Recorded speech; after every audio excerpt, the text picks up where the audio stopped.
ठीक है, तो इसमें ग्रंथियां पढ़ रहे थे हम। ग्रंथियों में हमने थायराइड को कंप्लीट कर लिया था, पैराथायराइड को, एड्रीनल को और पिट्यूटरी को, इतना ही हुई थी ना। अब इसके बाद हमें पढ़ना था,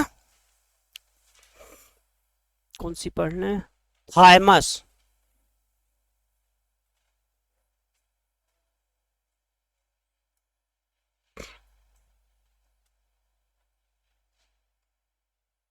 ठीक है, थायमस ग्लैंड।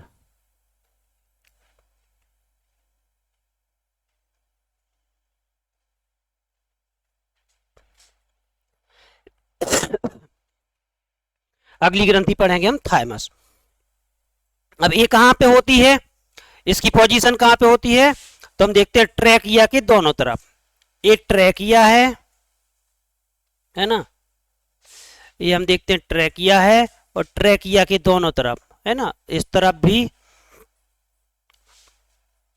और इस तरफ भी, है ना। इस प्रकार से जो स्ट्रक्चर बन जाता है उसको बोल देते हैं थायमस।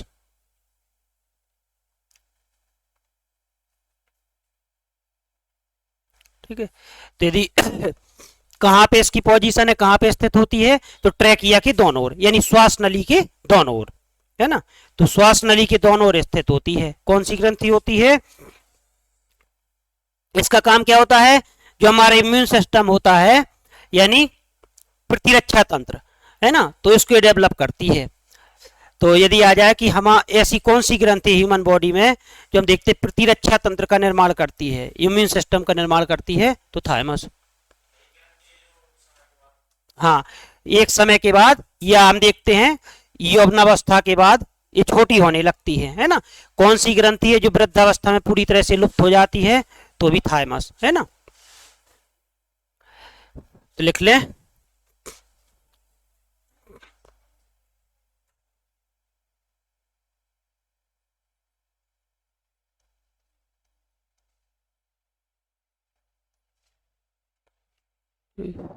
श्वास नली के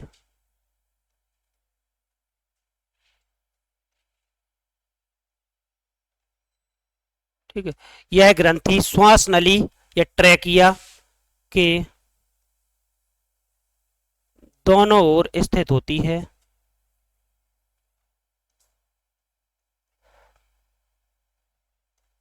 ठीक है, स्थित होती है।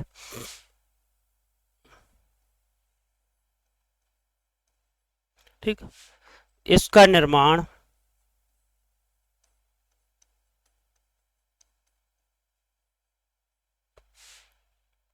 भ्रूण के मीजोडर्म से होता है, या मीसोडर्म। ठीक है, मीसोडर्म से होता है ना। तो इसकी उत्पत्ति की बात करते हैं, तो कहां से, मीजोडर्म से। ठीक है, इसका मुख्य कार्य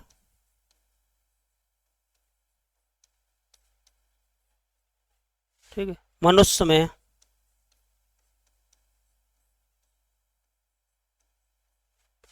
प्रतिरक्षा तंत्र, ठीक है, इम्यून सिस्टम,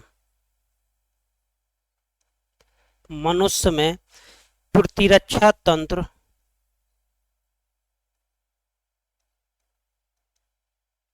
ठीक है, प्रतिरक्षा तंत्र का निर्माण करना है।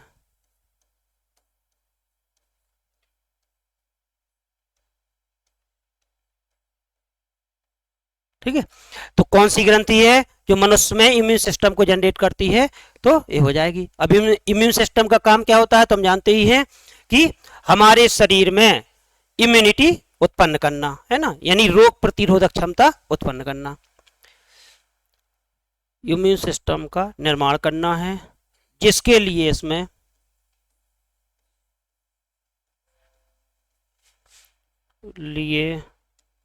इसमें निम्न तीन प्रकार के ठीक है, निम्न तीन प्रकार के हार्मोन स्रावित होते हैं।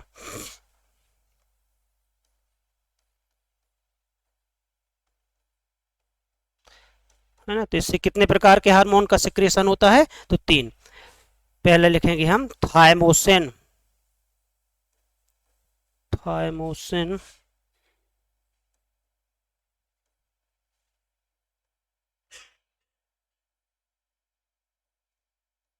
ठीक है, और दूसरा होता है थायमिन फास्ट,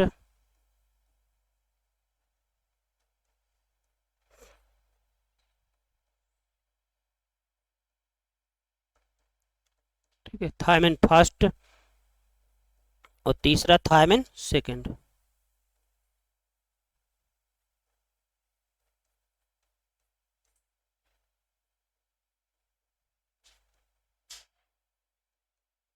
ठीक है, तो ये 3 प्रकार के हार्मोन का सिक्रेशन होता है।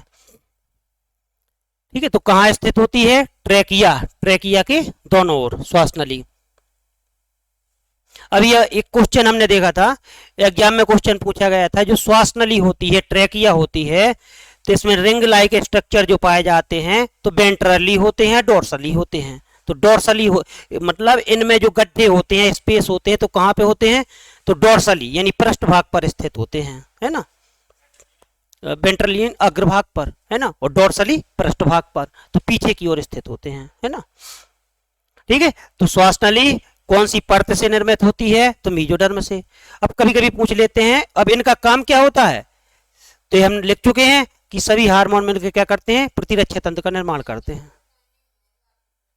हमने ये कहा कि क्वेश्चन आया था कि जो श्वास नली होती है ना, तो किस तरफ ओपन होती है, ये रिंग होते हैं ना, इस प्रकार से स्ट्रक्चर बनाया था ना हमने, ये रिंग लाइक, है ना, तो किस तरफ ओपन होते हैं, फ्रंट में कि बैक में, बैक में, है ना, यानी डोर्सली हो जाएगा, है ना। तो डोर्सली, तो वेंट्रली यानी आधारी भाग में या पृष्ठ भाग में, तो पृष्ठ भाग की ओर। अब आप देख रहे हैं आधारी भाग तो ये कहला गया फ्रंट, है ना, तो हम देखते हैं किसमें, तो इस प्रकार से। अब आगे का वेंट्रली हो गया, पीछे का डोर्सली हो गया, है ना।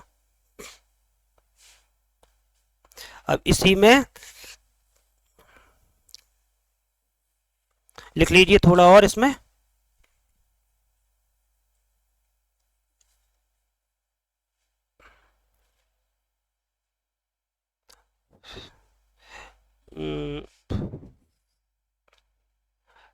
कुछ स्तनियों में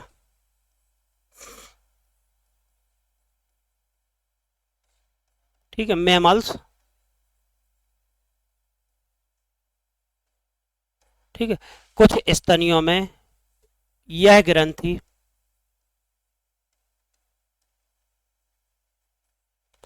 जीवन पर्यंत चलती रहती है,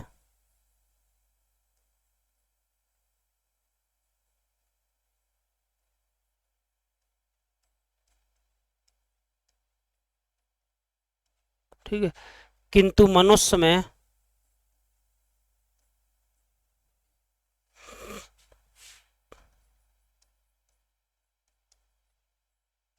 ठीक है, किंतु मनुष्य में यह ग्रंथि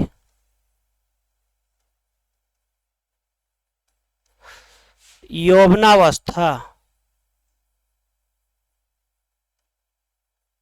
है ना, या इसी को क्या बोलते हैं, एडोलेसेंस,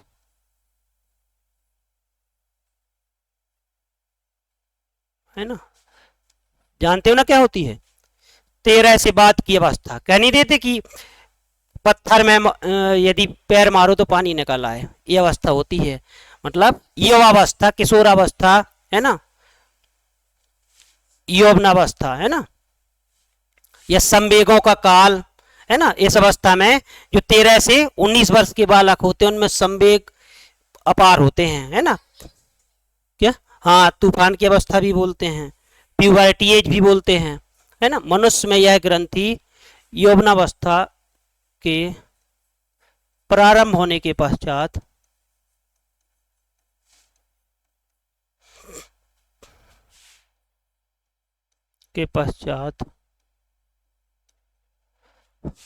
धीरे धीरे लुप्त होने लगती है,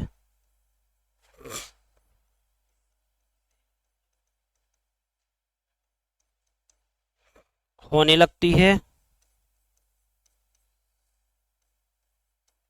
और ठीक है। वृद्धावस्था,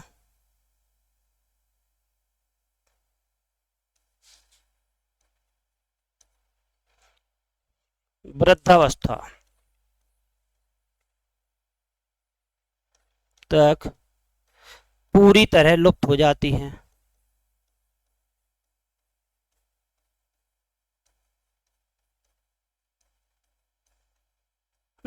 तो कौन सी ग्रंथि है जो वृद्धावस्था आने पर पूरी तरह से लुप्त हो जाती है ना? या किशोरावस्था से कौन सी ग्रंथि लुप्त होने लगती है? कभी कभी ये भी पूछ सकते हैं बाल्यावस्था से, एक ही चीज है ना? तो बाल्यावस्था, अब देखिए अवस्थाएं जैसे हम पढ़ते हैं ना, तो शैशवावस्था, बाल्यावस्था और किशोरावस्था। तो जो शैशवावस्था के अंत के वर्ष होते हैं वही बाल्यावस्था के प्रारंभ के वर्ष होते हैं, है ना? जैसे पढ़ते हैं ना कि 0 से 5 या 6, और एक पढ़ते हैं 6 से 12, है ना? और एक पढ़ते हैं 12 से 18 या 13 से 19, है ना? तो देखिए जो किसी अवस्था के बाद के वर्ष होते हैं वही आने वाली अवस्था के प्रारंभ के वर्ष होते हैं। जैसे कहें शैशवावस्था, तो उत्तर शैशवावस्था क्या कहलाएगी? 3 से 5। प्रारंभिक शैशवावस्था क्या कहलाएगी? तो हम देखते हैं 0 से 3, है ना? और उत्तर शैशवावस्था 3 से 5। अब शैशवावस्था की बात कौन सी आती? बाल्यावस्था, चाइल्डहुड। तो वो कहां से लग जाएगी?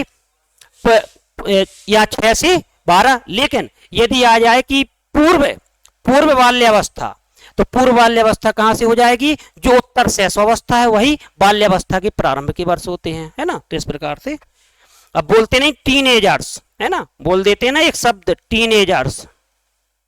टीनेजर्स क्या होते हैं? यही तो होते हैं किशोर, है ना?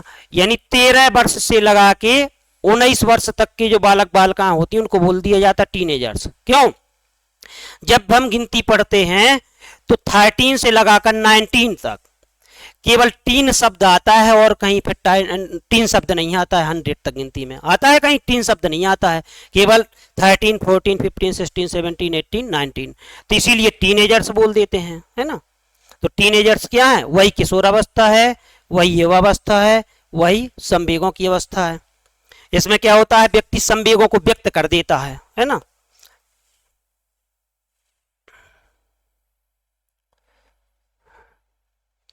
तो इस प्रकार से हमने इसको कंप्लीट कर लिया। थायमस ग्लैंड को इतना ही लिखना है इसमें, ठीक है? तो थायमस, थायराइड ग्रंथि की उत्पत्ति कहां से होती है? तो हमने पढ़ा था एंडोडर्म, है ना? पैराथायराइड की एंडोडर्म से। इसके बाद में एड्रीनल पढ़ा था, एड्रीनल की कहां से पढ़ी थी, है ना? और ये जो हमने पढ़ी इसकी भी मेजोडर्म से, है ना? और पिट्यूटरी की तो एक्टोडर्म से, है ना? और पीनियल, पीनियल भी एक्टोडर्म। पीनियल अभी पढ़ी नहीं है अभी हमने, तो अगली लिख लें पीनियल, ठीक है? तो पीनियल बॉडी आ जाए, या पीनियल एक ही चीज है, पीनियल बॉडी ग्लैंड या पीनियल ग्लैंड, ठीक है? अब बॉडी मीन्स क्या है? काय, यानी शरीर से है ना? तो हिंदी में लिख सकते हैं पीनियल काय ग्रंथि, ठीक है? ये कहाँ होती है? तो मस्तिष्क की ऊपरी सतह पर, है ना? अपर सरफेस पर। तो मस्तिष्क की या ब्रेन की अपर सरफेस पर कौन सी ग्लैंड होती है? तो पीनियल, है ना? लोअर सरफेस पर तो पिट्यूटरी, ठीक है? इसकी उत्पत्ति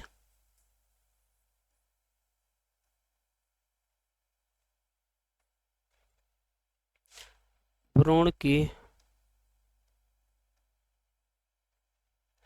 एक्टोडर्म,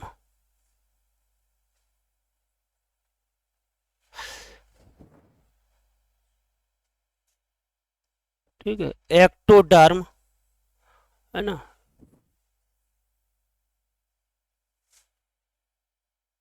एक्टोडर्म पर्त से होती है।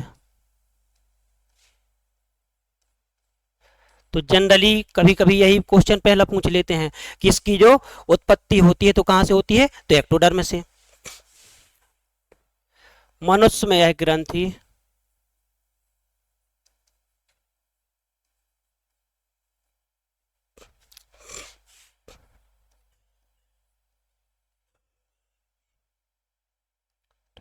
मस्तिष्क की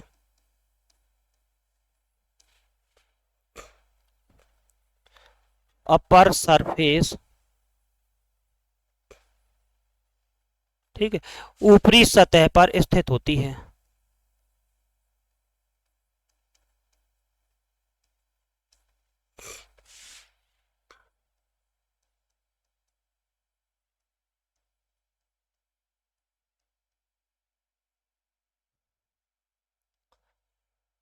ठीक है, इससे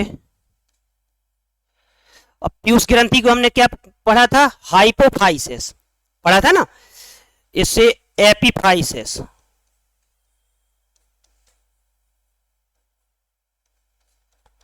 एपिफाइसिस,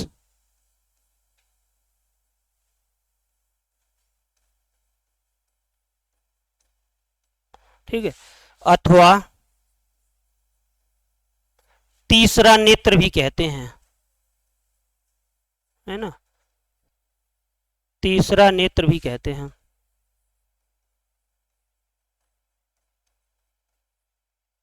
ठीक है, तो तीसरा नेत्र भी यही होती है, यही एपिफिसिस होती है, मस्तिष्क की ऊपरी सतह पर स्थित होती है।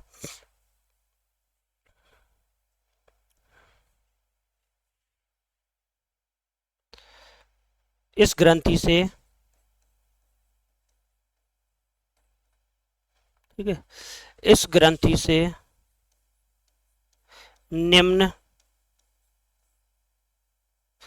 दो प्रकार के, ठीक है, दो प्रकार के हार्मोन्स स्रावित होते हैं। निम्न दो प्रकार के हार्मोन्स, ठीक है, स्रावित होते हैं। एक होता है मेलेटोनिन,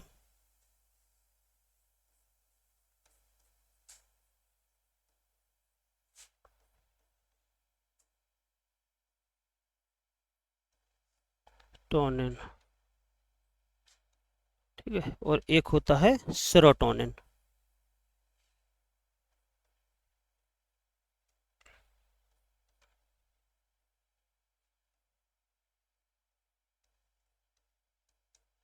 ठीक है, मेलेटोनिन और सेरोटोनिन।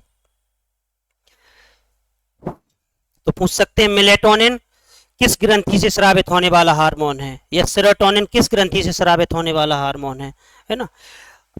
तो इनका कार्य होता है, मेलेटोनिन का कार्य क्या होता है, ये हम देखते हैं। कौन सी, हाँ, अच्छा, नहीं इसका वैसे मेन जो कार्य होता है, इसका फंक्शन, इसका जो हम देखते हैं, जो द्वितीयक लैंगिक लक्षण होते हैं, है ना, या सेकेंडरी सेक्सुअल कैरेक्टर होते हैं, उनमें ये बाधा डालता है या अवरोध उत्पन्न करता है ना। अब ये क्या जो इसको क्या बोलते हैं, जो प्रकाश के प्रति ये क्या होता है, सेंसिटिविटी होती है इसमें। और बताते हैं कि जो व्यक्ति जन्म से अंधा होता है, उस व्यक्ति में इसका सिक्रेशन कम होता है ना। तो हम देखते हैं जो व्यक्ति जन्म से अंधा होता है, तो एक सामान्य व्यक्ति की तुलना में उसका सिक्रेशन कम होता है ना। और जितना ज्यादा होगा यानी सेक्सुअल मैच्योरिटी उतनी कम होगी, और जितना कम होगा सेक्सुअल मैच्योरिटी उतनी ज्यादा होगी, उल्टा होता है ना। तो इसमें कौन कौन से हार्मोन, मेलेटोनिन और सेरोटोनिन। अब कभी कभी पूछ सकते हैं फीलिंग गुड हार्मोन के नाम से किसे जाना जाता है, सुखद एहसास, तो कौन कराता है, सेरोटोनिन, है ना। या नर्व के बीच में ये मैसेज को सेंड करता है ना, नर्व सेल के बीच में मैसेज को सेंड कौन करता है, सेरोटोनिन। या फीलिंग गुड हार्मोन के नाम से किसे जाने जाता है, सेरोटोनिन। ये क्या करता है, भूख को बढ़ाता है ना, और तंत्रिकाओं के बीच संदेश भेजने का कार्य कौन करता है, सेरोटोनिन। कौन सा, हाँ, तो फिर हो जा। अब जैसे यहाँ हार्मोन की बात हो रही है, जब ग्रंथि की बात होगी तो जैसे हम पढ़ेंगे ताप, घृणा, है ना, तो हम देखते हैं इसमें सब में किसका पढ़ेंगे, ठंडे गर्म का एहसास, तो उसमें पढ़ेंगे हाइपोथैलेमस, है ना। कई बार क्वेश्चन आ जाता है परीक्षा में कि हाइपोथैलेमस का कार्य क्या होता है, तो ठंडे गर्म का एहसास, है ना। या रेस्पिरेशन या श्वसन की बात करेंगे तो कौन सा कंट्रोल करता है, तो मेडुला ऑब्लंगेटा, है ना। तो ऐसे क्वेश्चन पढ़ेंगे, वो पढ़ेंगे हम ब्रेन में पढ़ेंगे, है ना। तो पहला लिखे मिलेटोनिन,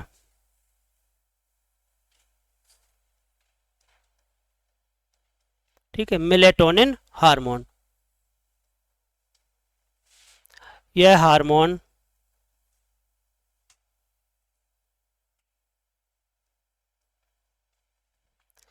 लैंगिक विकास में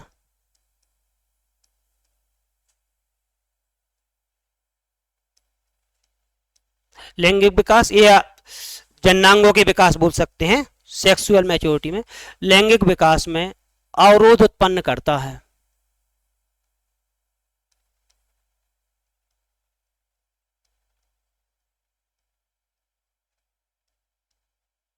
ठीक है, और बस एक ही लाइन में इसका समझ आ जाएगा, यानी कम है तो अधिक, है ना, अधिक का उल्टा हो जाएगा इसमें। ठीक है, हम दूसरा है सेरोटोनिन।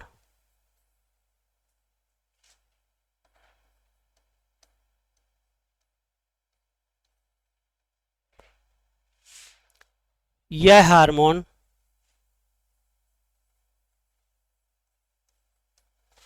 नर्व सेल्स, ठीक है, यानी तंत्रिका कोशिकाओं, ठीक है, तंत्रिका कोशिकाओं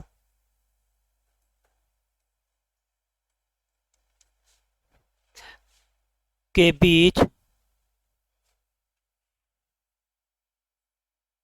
संदेश भेजने का कार्य करता है, संदेश पहुंचाने का कार्य करता है।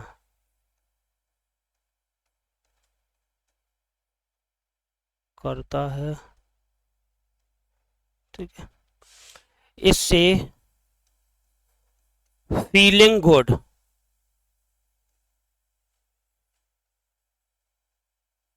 ठीक है, फीलिंग गुड, सुखद एहसास, हार्मोन के नाम से भी जाना जाता है।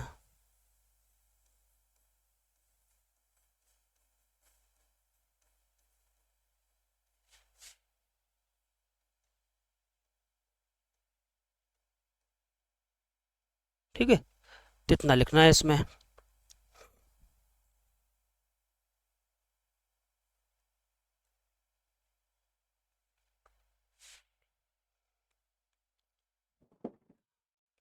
तो पहले तो ये देखना है कि मेलेटोनिन और सेरोटोनिन किस ग्रंथि से स्रावित हार्मोन है, तो हमने इसको पढ़ा है ना, पीनियल को। अब हमारी एंडोक्राइन ग्लैंड कंप्लीट हो गई पूरी, 6 लिख ली ना हमने, है ना। अब हमें याद हो जाना चाहिए, है ना। अब ऐसे क्वेश्चन कैसे आएंगे कि मिक्सीडेमा किस ग्रंथि से संबंधित विकार है, क्वेश्चन ऐसा आ जाएगा, मिक्सीडेमा किस ग्रंथि से संबंधित विकार है या डिसऑर्डर है। मिक्सीडेमा पढ़ा था ना, कौन सा, thyroid gland, parathyroid gland, adrenal, pituitary, तो थायराइड से पढ़ा था ना, है ना, क्रेटिनेज मिक्सीडेमा, है ना, ग्वाइटर हासीमाटो, और किससे, तो कमी से। अधिकता से कौन कौन से होते हैं, तो इससे हमने पढ़ा था एक्जोपिथेल में ग्वाइटर, है ना। और तो इसको पढ़ते जाना है, देखते जाओ पिछला, क्योंकि यहीं से क्वेश्चन आपके बनेंगे।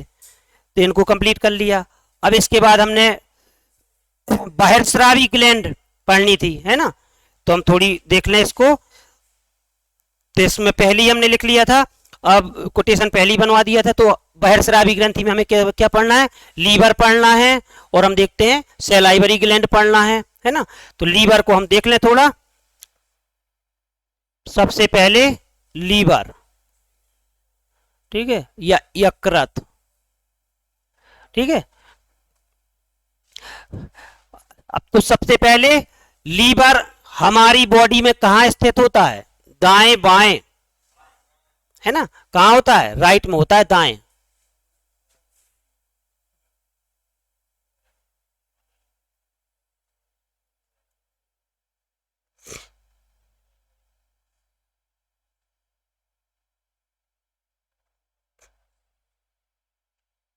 और कितने पार्ट में बटा होता है, 2, है ना। और हम देखते हैं दाएं भाग की लोअर सरफेस पर एक गेंदनुमा रचना पाई जाती है, इसको बोलते हैं गॉल ब्लेडर, पित्ताशय। तो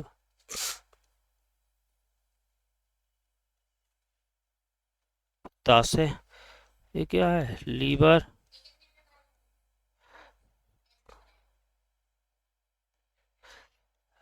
प्रकार नहीं होते। अब इसमें हम स्वेट ग्लैंड को पढ़ेंगे, है ना, और यानी पसीने की ग्रंथियां पढ़ेंगे, लीवर को पढ़ेंगे, और इसमें सैलाइवरी ग्लैंड पढ़ेंगे, लार ग्रंथियां पढ़ेंगे, है ना। तो लीवर, अब इसी का डायग्राम का जो हमने बनाया इसी का वर्णन। लीवर क्या है? मानव शरीर की सबसे बड़ी ग्रंथि है। हमारे शरीर में कौन सी ओर स्थित होता है? दाईं ओर स्थित होता है। इसका वजन हम कितना देखते हैं? तो लगभग 1.5 से 2 किलोग्राम होता है ना। लीवर का वजन कितना होता है? 1.5 से 2 किलोग्राम होता है। ये चारों ओर से कौन सी झिल्ली के द्वारा घिरा होता है? तो हम देखते हैं पेरिटोनियम, है ना। मेम्ब्रेन की बात करें कि कौन सी मेम्ब्रेन के द्वारा कवर्ड होता है? तो पेरिटोनियम। ये तो मान के चलो कि जितनी भी मेम्ब्रेन है बॉडी में उनको तो पढ़ना ही है, क्योंकि यहां से क्वेश्चन बनता ही है ना। लंग्स किसके द्वारा कवर्ड होते हैं? तो प्लूरल मेम्ब्रेन के द्वारा। ब्रेन किसके द्वारा कवर्ड होता है? मेनिंजाइटिस के द्वारा। लीवर किसके द्वारा? तो पेरिटोनियम के द्वारा, है ना। तो जितने भी हम इसमें पढ़ेंगे तो इनको देखते जाना है। पेरिटोनियम के द्वारा कितने भागों में बटा होता है? तो राइट और लेफ्ट। कौन सा भाग? तो इसका दायां भाग बाएं भाग की अपेक्षा बड़ा होता है, और दाएं भाग की निचली सतह पर गेंदनुमा रचना होती है जिसको बोलते हैं पित्ताशय। कई बार क्वेश्चन आपका आया है कि पित्त बनता कहां है? तो लीवर में। बाइल बनता कहां है? तो लीवर में फॉर्मेशन होगा। और जमा कहां होगा? कलेक्ट कहां पे होगा? तो गॉल ब्लैडर में, है ना। तो पित्त बनता कहां पे है? लीवर में। और जमा कहां होता है? गॉल ब्लैडर में। पित्त कैसे रंग का होता है? तो हल्के पीले रंग का। पित्त नाम ही उसका, तो पित्त पीले रंग का होता है। और हम देखते हैं पीला रंग किसके द्वारा होता है? तो बिलरुबिन,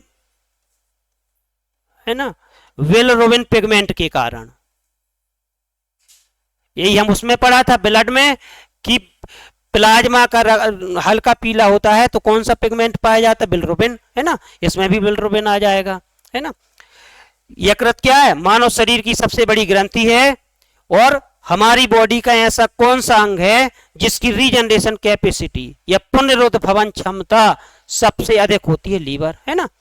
तो रीजनरेशन कैपेसिटी मतलब पुनर्विकसित होने की क्षमता। हाँ, यहां पे जमा होता है, कलेक्ट होता है, और बनता लीवर में है। तो देखिए, अब इसमें क्या होता है? ये उत्सर्जन तो होता ही है, एक्सक्रीजन तो होता ही है ब्लड के थ्रू, है ना। जब ज्यादा कलेक्ट हो जाता है तो उसमें डिसीज हो जाता है, पढ़ते हैं ना, हेपेटाइटिस, है ना। अब इसका कोई निश्चित नहीं होता है ना। इसलिए क्योंकि इसमें इसका वेट किस पर डिपेंड करेगा? उसके बाइल के ऊपर, क्योंकि बाइल कलेक्ट होता है, इस वजह से इसका वेट नहीं पूछते हैं, है ना। ये पूछ सकते हैं कि कौन से लीवर की कौन से भाग में स्थित होता है ना, लेफ्ट में, राइट में, है ना, या कौन सा भाग लीवर का डोनेट किया जाता है, तो जिसमें गॉल ब्लैडर नहीं होता है ना। आ सकता है एग्जाम में कि गॉल ब्लैडर वाला भाग या गॉल ब्लैडर वाला जिसमें गॉल ब्लैडर नहीं होता है ना। इसमें एक विशेष प्रकार की कोशिकाएं पाई जाती हैं जिनको बोल देते हैं कुफर कोशिकाएं। ये आपका पूछा जाता है क्वेश्चन कि कुफर सेल्स जो हैं, कुफर सेल या कोशिकाएं किस अंग से रिलेटेड हैं? तो हम देखते हैं लीवर से, है ना। लीवर में कितने प्रकार के एंजाइम पाए जाते हैं? बताएगा कोई? लीवर में कितने प्रकार के एंजाइम पाए जाते हैं? 1, 2, 3, कोई नहीं। तो लीवर में कोई एंजाइम नहीं पाया जाता है। लीवर में किसी भी प्रकार का एंजाइम नहीं पाया जाता है ना। हाँ, तो लीवर में किसी भी प्रकार का एंजाइम नहीं पाया जाता है ना। तो इसको हम इस प्रकार से, अब जितने भी हमारे शरीर के कार्य होते हैं तो बहुत से कार्यों को संपन्न करता है। हमने क्या पढ़ा था? जो हमारी बॉडी में फाइब्रिनोजन प्रोटीन बनता है तो भी कहां पे बनता है? लीवर में। और एक प्रोटीन होता है हेपेरिन, है ना, एक होता है हेपेरिन और एक होता है फाइब्रिनोजन।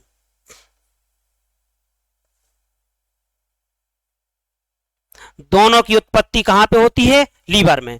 फाइब्रिनोजन का कार्य क्या होता है? फाइब्रिनोजन का कार्य क्या होता है? ब्लड क्लॉटिंग का, है ना। और इसका काम क्या होता है? एंटी ब्लड क्लॉटिंग का कार्य करता है ना। ये, है ना। कभी कभी होता है कि रक्त को स्कंदित करने वाली, है ना, रक्त स्कंदन का कार्य कौन करता है? तो स्कंदन मीन्स क्या होता है? जमाना, है ना। या तो फिटकरी रक्त को स्कंदित कर देती है, तो स्कंद मीन्स क्या होता है? जमाना, यानी क्लोटिंग का कार्य करती है ना। तो हेपेरिन, यदि हमारी बॉडी में हेपेरिन ना हो तो हम देखते हैं कि हमारे अंदर ब्लड सर्कुलेशन ही ना हो पाए, क्योंकि ब्लड जम जाए। तो हेपेरिन क्या करती है? रक्त को हम देखते हैं जमने से बचाती है।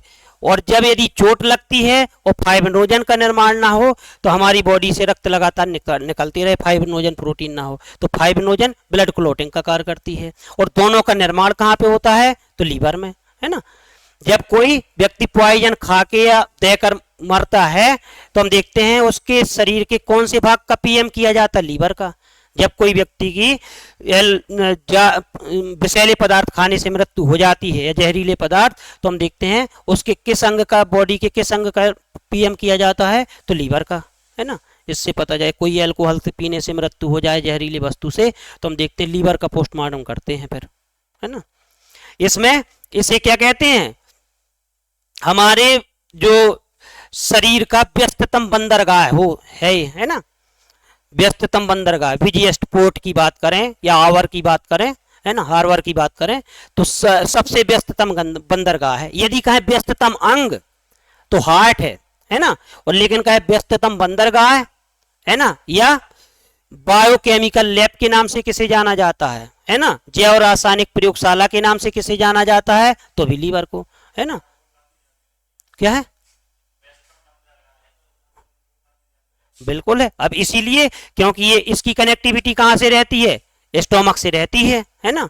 तो हम देखते व्यस्ततम बंदरगाह है ये, है ना। कुफर कोश कहाँ है? कई बार आपका एग्जाम में क्वेश्चन आया, किससे संबंधित है? लीवर से। काम क्या है? तो जो हार्मफुल बैक्टीरिया होते हैं तो उनको डिस्ट्रॉय कर देती हैं, नष्ट कर देती हैं, है ना। तो कुफर कोशिकाओं का काम क्या होता है? जो हानिकारक बैक्टीरिया होते हैं तो उनको नष्ट करने का कार्य होता है ना। तो इस प्रकार से इसको अब हमने मिक्स ग्लैंड में क्या पढ़ा था?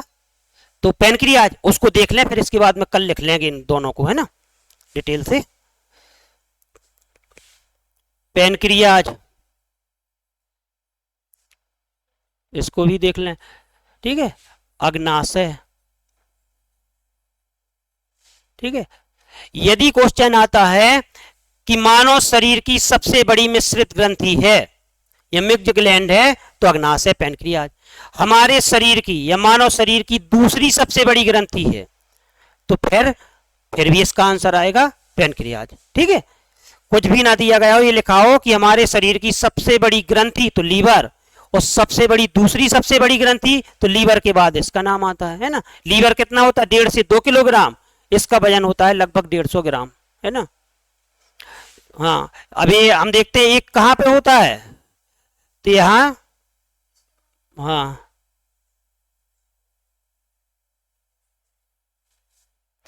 तो स्टोमक के नीचे या पीछे ये पत्तीनुमा संरचना के रूप में ये क्या होता है? पैनक्रियाज, है ना, पैनक्रियाज होता है। इसका वजन कितना होता है ना, तो 100 से 150 ग्राम, है ना, जितना भी आ जाए, तो लगभग 150 ग्राम के लगभग होता है इसका वजन। ये कैसी होती है? तो हल्के गुलाबी रंग की ग्रंथि होती है। कभी कभी क्वेश्चन पूछ लेते हैं कि हल्के या लाइट पिंक कलर की ग्रंथि कौन होती है, तो भी हम देखते हैं। इसका स्ट्रक्चर कैसा होता है? तो लीफ लाइक, है ना, पत्तीनुमा होता है ना। और कहाँ पे? तो अमाशय के पीछे आ जाए, नीचे आ जाए, कुछ भी आ जाए, है ना। ये क्या है? अमाशय है, तो इसके नीचे, है ना, स्थित होता है। इससे हम देखते हैं 3 प्रकार के हार्मोन स्रावित होते हैं। एक हम पढ़ेंगे इंसुलिन, है ना, और एक पढ़ेंगे ग्लूकेगॉन, और एक पढ़ेंगे सोमैटोस्टैटिन,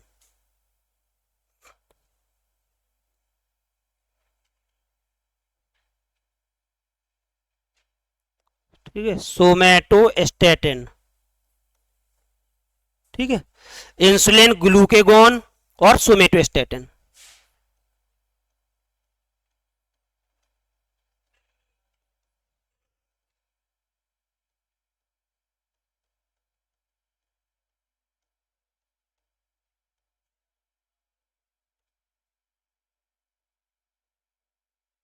ठीक है, सोमेटोस्टेटिन।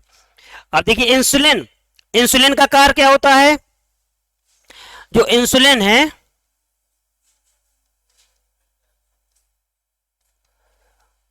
देखिए इंसुलिन का कार्य क्या होता है?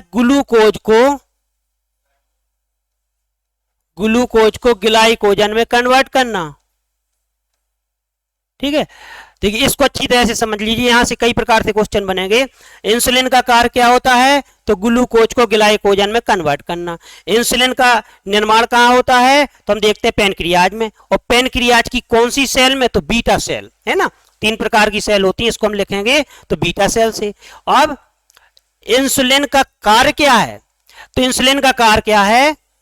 जो ब्लड की एक्स्ट्रा ग्लूकोज होती है तो किस में कन्वर्ट कर देती है? ग्लाइकोजन, है ना। ग्लूकोज को ग्लाइकोजन में कन्वर्ट करना। अब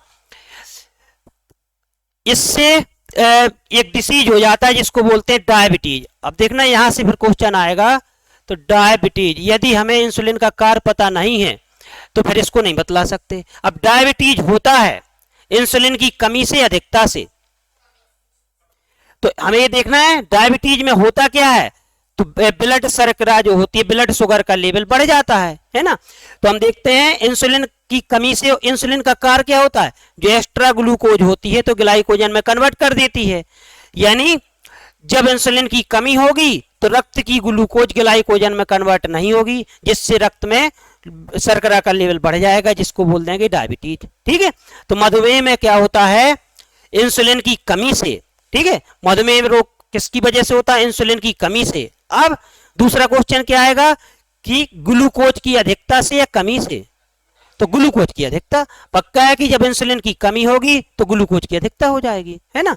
अब लेकिन जब आपने देखा होगा कि कभी कभी डायबिटीज का पेशेंट जो होता है तो डॉक्टर उसको शुगर खाने के लिए मना करते हैं, है ना। और शुगर से 550 गुना मीठा होती है, क्या होती है? सैकरीन। तो सैकरीन का सेवन करने के लिए कहते हैं। क्यों? क्योंकि इसका कोई कैलोरी मान नहीं होता है। तो जब भी क्वेश्चन आए ऐसा क्यों, तो इसका कोई कैलोरी मान नहीं होता, कैलोरी वैल्यू नहीं होती है ना, इसलिए हमारे लिए हानिकारक नहीं होता है, हमारे लिए यानी जो डायबिटीज का पेशेंट होता है उसके लिए। अब इसमें और जो डायबिटीज का पेशेंट होता है कभी कभी उसमें शुगर का लेवल बढ़ता है, तो इसमें हम देखते हैं घटता भी है। तो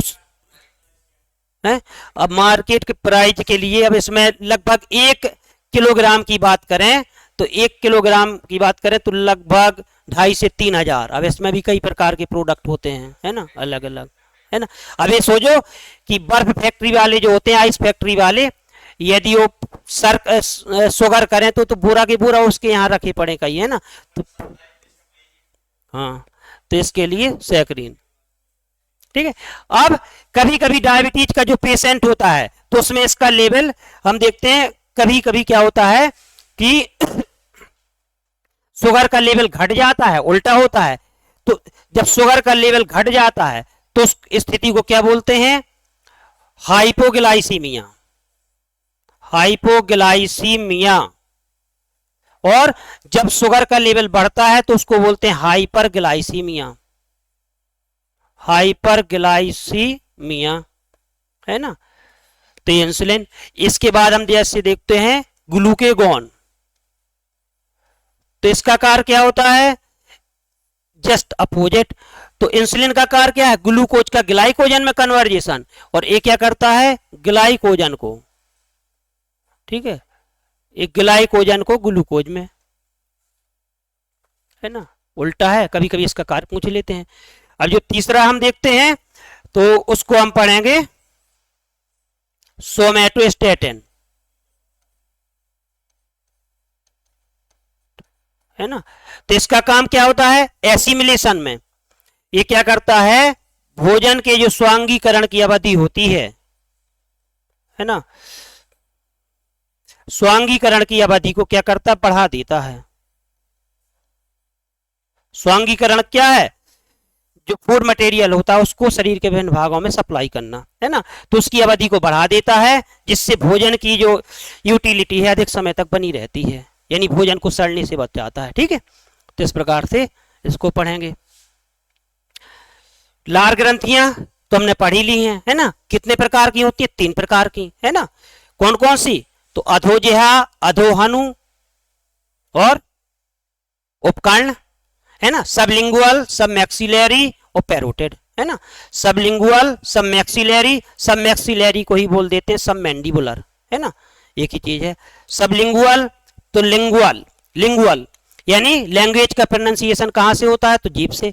तो सबलिंगुअल कहाँ पाई जाती है? जीभ, है ना।